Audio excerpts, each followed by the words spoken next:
Hello, and welcome to episode 1 of the Sith Dominion Dark Side News. I am your host. I am always your host. Dana Martin, Dr. Dana Martin, Doc Martin, but not Doc Martin like the shoe. It's not spelled the same. So we're here on the Sith Dominion to check out all things Star Wars, but from a Sith perspective. I have a doctorate in organizational leadership, so using real world examples and melding it with Sith lore seems like a jolly good time. So that's what we're going to do on this show. My co host and guest for later, Zane. Zane is a college student from San Marcos, Texas, Texas State.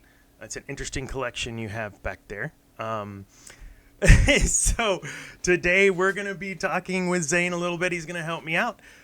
Remember that our new Geek News Now channel, Geek News Now Official on YouTube, where you can check out MCU Mondays, Cam in Focus, the Geek Gauntlet, Cantina Happy Hour. I've been on that show a couple times. And all my other fellow writers over at geeknewsnow.net. So, how are you doing? What's some of the stuff that you've been looking at lately? I mean, we've got some Ahsoka is, I guess, probably the biggest news. But you know, everyone talks about Ahsoka and her lightsabers and all this crap. But what stoked me was, oh my God, is that more Sith? Or no, that's not a bleeding crystal. Someone help me, please. Tell me what you thought when you saw that. So, first thoughts on that was, it's insane that we already are getting like a character like this again. You know, a character that seems more Sith-like than Kylo Ren ever was. Not to, yeah. So, sorry, all you Kylo fans. No, but I think that lightsaber is very interesting in that it's not just red, but it has that orangish hue in it. Yeah. Which, I don't know a lot about bleeding crystals, but last time I checked, they turn red, not orange. Yes. So it'd be kind of cool to see, his whole backstory on that. So maybe where he could have been hiding and stuff. And I know that this is all within the Thrawn universe, and I would hope that you would agree. If not, please call me out. But a lot of what we know, or what we've seen, or think we know, some of it seems very Thrawn trilogy-esque. Yes, that's just, my thought. I totally agree. There's a lot there, honestly. Well, and the old dude, I can't, but Balin, or he seems that he reminds me of Jorius Sabath, or I don't know how to say his name, but he was the clone that Palpatine had guarding the thing in Heir to the Empire, I think. So yeah, this is exciting because this is like my stuff. Not to say anything about your stuff. Kylo's your guy or whatever, but no, Kylo. It's all good. Kylo's got. I'll stay away from him. He's got his pluses. So what do you think about kind of the significance of bringing that kind of pseudo? I don't want to say gray Jedi with Ahsoka, right? But we all know she's not a Jedi, and she's not dark side. And what is she? And we don't want to speculate what Filoni's going to do, but it's been very clear it's not going to be gray Jedi. So now we've got this other dark side equivalency, maybe, that is not quite Sith, but maybe dark side. You? Well, it's been shown throughout Rebels and stuff that there are other dark side, light side users. They don't necessarily have to be confined to the Jedi and Sith name. So, like, Balin for sure, I don't see him as being Sith in name, but maybe Sith in culture. I think you're like, No, keep going. I just think the way that he's going to be acting, just with how he is already shown, he shows really composed, but also very emotion driven already. Just through the few scenes that I have seen of him in the trailer. Yes. I just Moving on. well, I think the whole he's got his apprentice too, right? Hati Like, Haiti. I don't know how to pronounce her name, but certainly that is exciting as well. Now you're like, okay, we'll rule two, right? Because we've got two, so it is Sith, or maybe it's not. Yeah, it's real exciting. I think to see what they do with it, and I can't imagine an actual Sith being. Oh, what's the word here? What am I trying to say? What are they doing? Tied to like Thrawn using them as pawns. Now I know hmm Palpatine did, but Palpatine was his Vader's master, right? He wasn't just an officer. And Tarkin held his leash, but he didn't command him or tell him what to do in many cases. It wasn't that he was subservient. This, in the way almost I'm afraid they're going to make that dark side character be subservient to Thrawn, and not sure how I feel about that. Well, I remember you mentioned that there are a lot of similarities between what we have seen already and the original trilogy for Thrawn. And I think one of the big things is that it almost seems like he's going to be used as Thrawn's pawn, just like whatever his name was, you know? Sure. That being said, there's one scene that's sticking out in my mind that I can't get over, and it's he is deflecting laser bolts or whatever from like an Imperial ship, Mm, you know, with I don't remember that officer's name or whatever from the Mandalorian show. You know what I'm yes. talking about? The one who wiped the guy's memory. Yes, I can't But remember his name. if I'm not mistaken, that was her on the ship shooting at What? him. Okay, I'm Yeah. totally gonna have to check that out again. Oh my god. Uh, so here I got one more point here. I think that I'd like to chat with you about. So, Mhm. know that Ahsoka and I there's an article on shameless plug Geek News Now that I wrote about why Ahsoka needs that show, like why she's deserving of all the characters, why it needs to be centered around her. But I think that as Ahsoka in the Rebels series where you see her really up in Darth Vader's face, and it's like this. Oh my God, she's angry. Like, oh, this is gonna. I just wonder if there's gonna be some of that with her in this. Her struggle still to walk that fine line between light and dark. I mean, I totally see that, honestly. We saw in Rebels a lot. There was a good amount of times where she would go away from what the Jedi would deem right to save Ezra and the entire Mm-hmm. Phoenix Squadron. So I mean, I wouldn't put it past her to be trying to toe that line, and especially in a series where she's trying to find Ezra, Mm-hmm. I think we're gonna see a lot of that uh, mental struggle. Mm. Yeah, agreed. That's always good. I love seeing that struggle. Like the storytelling, especially in the books, of course, canon and otherwise, um, really try to humanize to humanize the struggle of Ahsoka Tano, who's I can never say it. Yeah.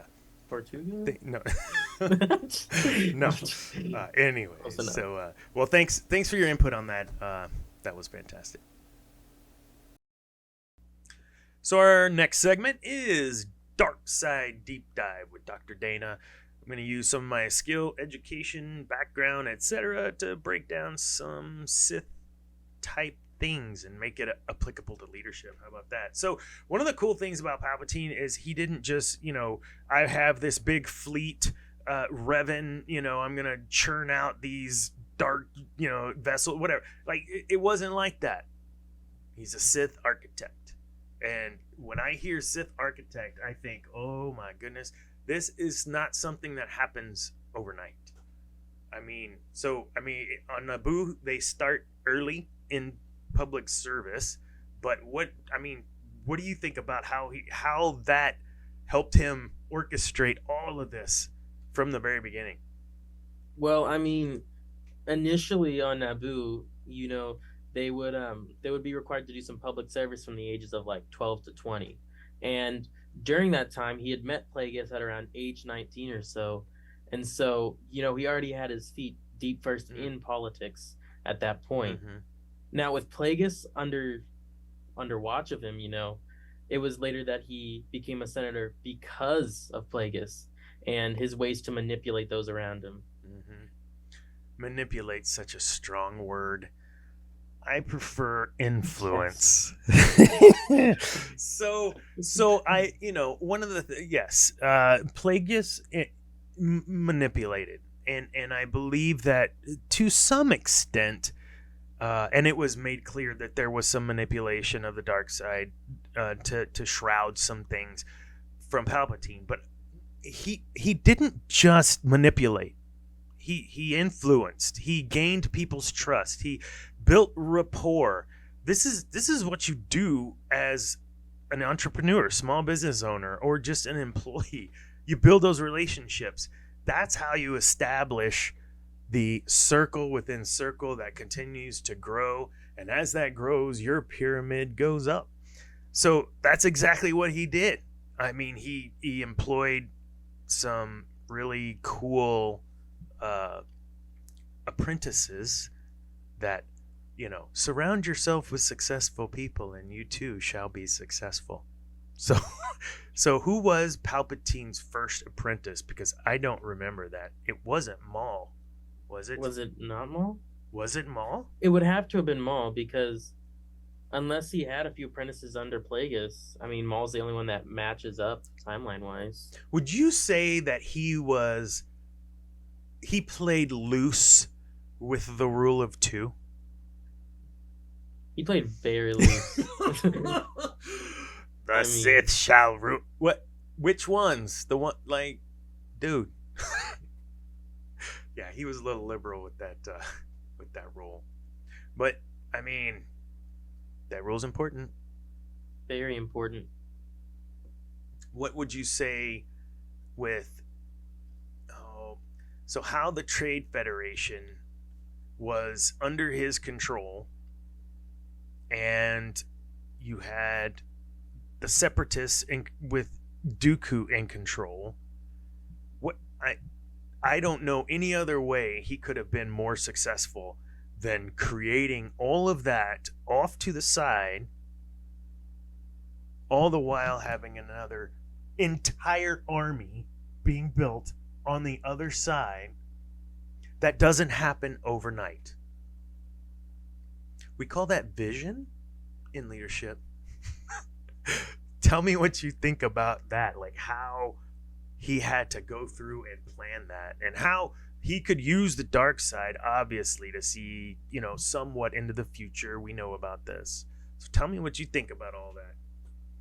I mean, it's already crazy that he was able to do a lot of the other side stuff from underneath the noses of everyone there. But I think what's really crazy is the mastery used to create the clones, having Sifo Dyas and Count Dooku and all of them deal with that. And then, even then, whenever he had dirty work done, he always had people around him do it. Yeah. He was never the one who dipped his toes in, unless it was like rare cases like throughout Clone Wars where you see it. But I mean, he had a lot of inside people that he used. That's what I think. So do you think so John Maxwell is one of my favorite authors. I had mentioned earlier, I'm Maxwell DISC certified. He says leadership is influence, nothing more, nothing less. And while that can be debated, I think it stands on its own, and it's important. Yes, Palpatine used the dark side, and he manipulated people and whatnot, but he also never would have gotten into the position had he not built rapport, built those relationships, created this network around him of success that filled the gaps where he needed help. And that's what we all should do. And in business and in our lives, surround yourself with successful people. The moment that Dooku became a little toxic, he just beheaded him. I mean, no, I'm not suggesting that. That is not what I'm suggesting. But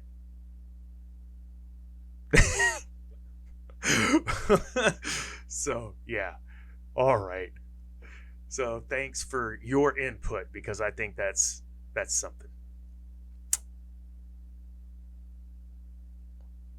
All right, our next segment is a Korriban Corner.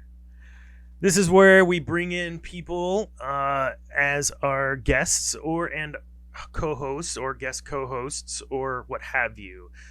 Sometimes it'll be popular authors or producers. Well, maybe if we get big enough. Right now, we have Zane. He is as I stated before, a student at Southwest. He's finished his first year. He's going into his sophomore year. Did you get enough credits for a sophomore year? You're muted, so yeah, dude, I got nothing.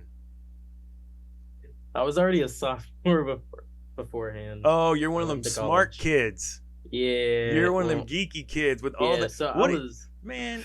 Okay, whatever. All right. So tell me about Star Wars and your interest and how all that happened and why you feel that you know a little bit enough to have a conversation about dark side stuff. Go. Well, I mean, it all started back in 2005 when Revenge of the Sith came out. I mean, the best Star Wars movie. No, but it really all started around, I'd say around like middle school. I mean, is when I really started dipping my toes in that. I started reading a lot of the old texts, the legends. The sacred Jedi texts. And I started really getting into a lot of the stuff that was there, and yeah, I really thought that a lot of the characters seemed very personal. Mm-hmm. I could really connect with a lot of the stories that were going on there, but also it was just really cool to see how all the stories intertwined into one giant universe. Oh yeah. Yeah, but I mean, we're talking dark side aficionado here. Well, I mean, not to brag, but I'm a legendary player on that Star Wars tour game. It includes the 4 dark side paths. Oh my goodness. No, but I have played a lot of KOTOR, so I've gone through multiple versions of those. A lot of the old Republic books I've read are all dark side based. You're talking your Darth Bane, your Malgus, your Revan, all of those. Amazing. That's a lot of reading, man. I mean, I had to do a lot of reading for my so I read a lot of those books in the that were canon at first. And then when Lucas and Arts and all that happened with Disney, I ended up just stopping, and I was right at the beginning of the Yuuzhan Vong War, and you know, so I stopped reading them because why? It didn't matter, and I threw a temper fit and took all my books to half price, and now I wish I had them again because they were very good written, well written books, and great authors. Aaron Alston, Michael Stackpole, of course, Thrawn trilogy. My goodness, Timothy Zahn. Thank you, Timothy Zahn. Is it Drew Carpenship or whatever? How you say his name? Yep. And shoot. Anyways, there's tons of them. R.A. Salvatore wrote some. So, yeah, that's awesome. I noticed your collection. You got some Funko Pops, and then the Pops are cool. What is all that? Is that episode 3? So these are all action figures that I happened upon in a storage shed. You know, they're all from episode 3, whenever that movie came out. I'm assuming around that time. There's a lot of them there. They weren't mine, actually. You know. That's a lot of. I'm sorry. I'm trying to. So is that like a third of the set or whatever that you have there? Like I see I'd 2 say rows. That's about maybe a. Do I not see them all? I only see 2 rows. Oh, these are all that I have in my room. Oh. Yeah, there's like a bunch of them. Maybe 3 times the size of that. Oh my goodness. In another room. So you like collecting? You're a musician, I see. Yeah. I like your TIE Advance and TIE Fighter there with your drum kit. That's pretty cool. Little cool. Nirvana smoking guitar there. Kurt Cobain. That's pretty cool. What a real one. All right. Well, your daddy raised you right, so good on him. Whoever that is. That's right. So I guess I should let everyone know that is my son, Zane Martin. Thank you, Zane. I actually had jumped on the chat a time or 2 on Cantina Happy Hour, visiting his old man or just watching himself. He loves Star Wars. Really proud of what he's doing and what he's trying to do with himself and his ambitions.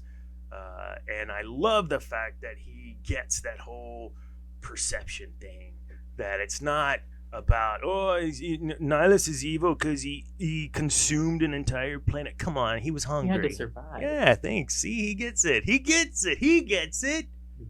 He gets it. There's no one over there. I just oh my goodness. So one of the things I want to touch on with Palpatine before we dive off into our last segment. Palpatine was looked at as this mad emperor in episode 3. He's screaming, he's screeching, and he's chasing Yoda, and I don't get that. I don't get that because I believe he could have played it cool and been just as effective. And what ended up happening because of that, all of the fear and respect that me, a child of the 70s, growing up watching, all that I had for him was gone. He looked ridiculous. He wasn't scary. He wasn't ominous. I mean, that was the first time we saw this holographic thing, and it's ginormous, and Vader's kneeling before, like, what? Emperor. No, he turns on to the like the Wicked Witch. You know, it's like, what the hell, man? I loved the Emperor. I loved everything about him, and then, you're killing me. So, I mean, what are your thoughts on that? Did they play up a little hard on the whole dark side, losing your mind? Absolute power corrupts. What do you think? I mean, from his point of view, Yoda was like the last Jedi, you know?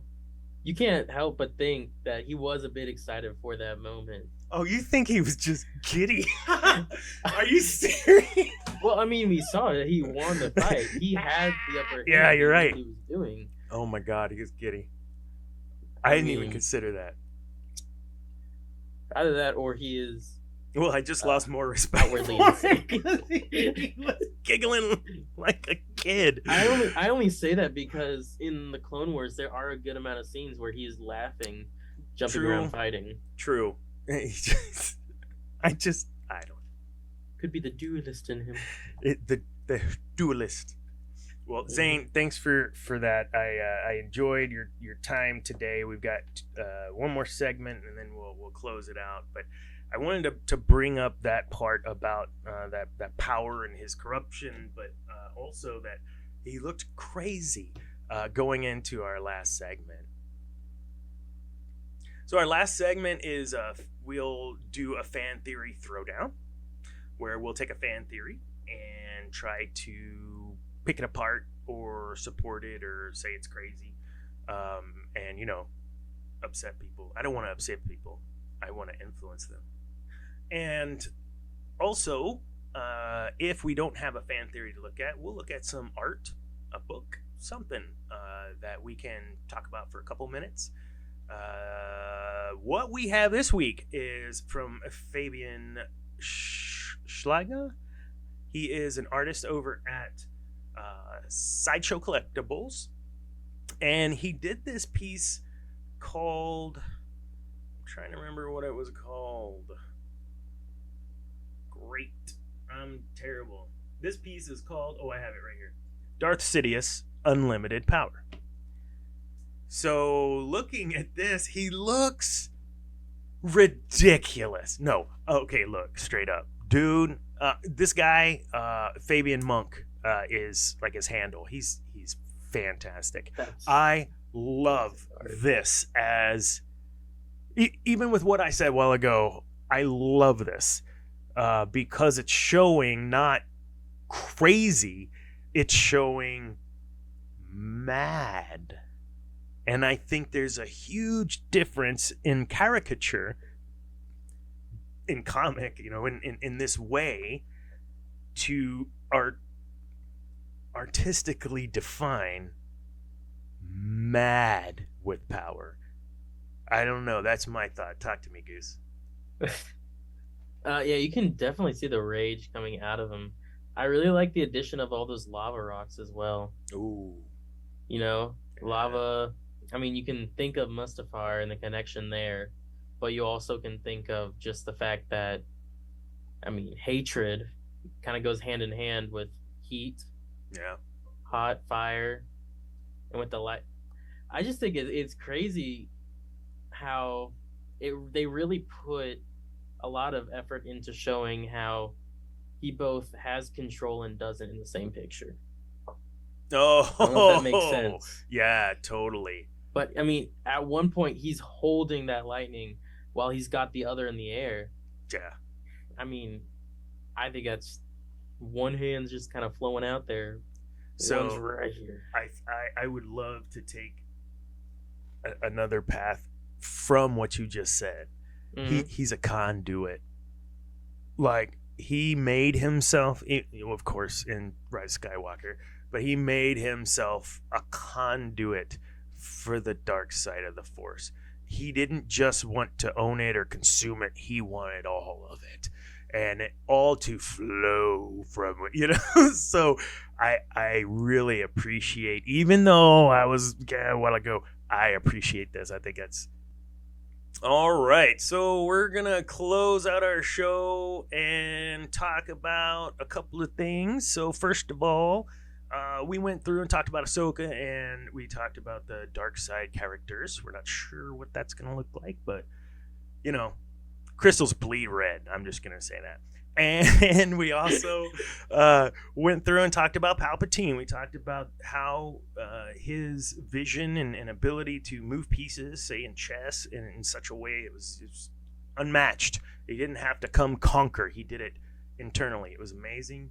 And then we also talked about how he and we can use those lessons to influence lessons of influence to make ourselves better and grow the people around us and make them successful too. So next show, I think we're gonna take a little bit deeper dive into the rule of two. And I think that this is a good segue using Palpatine, who most people know, and then going now. Let's go backwards maybe a little bit. So we'll talk about Rule of Two on the next show. Zane, thank you so much for being a part of this with you, old man. I hope I don't embarrass you. You don't have to share the link. It's all good. Thank you for having me. All right, take it easy, y'all. Thank you. Wait. One more thing. Go to YouTube. Geek News Now Official is our new channel, and we have shows that I mentioned in the front. All of that will be down in the description. We want you guys to have a great day, have a Sithy day, and don't get burned on the dark side. Just kidding, that was ridiculous. I'll never end like that again. Bye.